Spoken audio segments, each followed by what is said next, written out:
Amise kimcha single man do pinsa Wakandisiya never nindo za Wakandisiya never kurunga Asidai wa ziwa uchazofa Life tekarangana wandipa Nekuchuchan kaenda zoka Chichi dai sangwini ndamuda Pandai kuparule wa isagerera Ndai tundiwe utandiverengera Udoma umpana verengeka Utundi tondi nyamwerera Azat nengetaikana na fungi Wakandisiya nirinde kainu kasara Nengetaikana na fungi Nandeka ruchape Mzundulisa mere maiwi Tumora nini nungotema Mzundulisa mere maiwi Solo mnotema funga kushungurutsika kutidainda sokona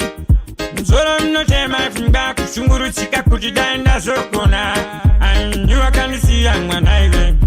Sangatanda taza bana Anyu Wakandisiya mwanaiwe Kudonisiya ndichichema ninga chaire Azat ninga taikana na fungi Wakandisiya nirinde kainu kasara Ninga taikana na fungi Nandeka ruchape Mzundulisa mere maiwi Tumora nini nungotema Mzundulisa mere maiwi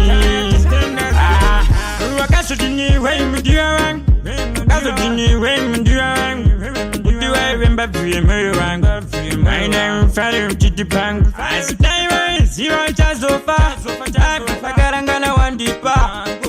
Utanikana zoka Paizo tutainda ifanzofa Azat nengetaikana na fungi Wakandisiya nirinde kainu kasara Nengetaikana na fungi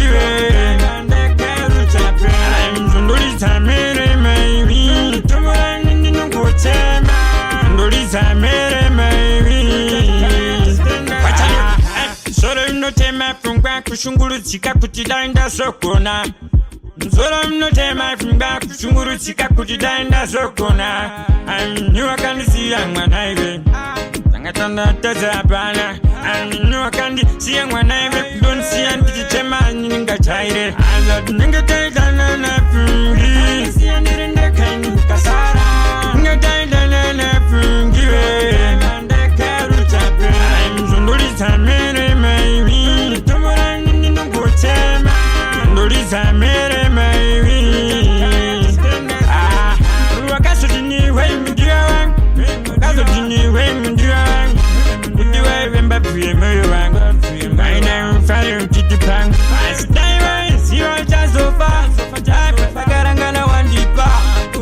Utanikana zoka Paizo tutainda ifanzofa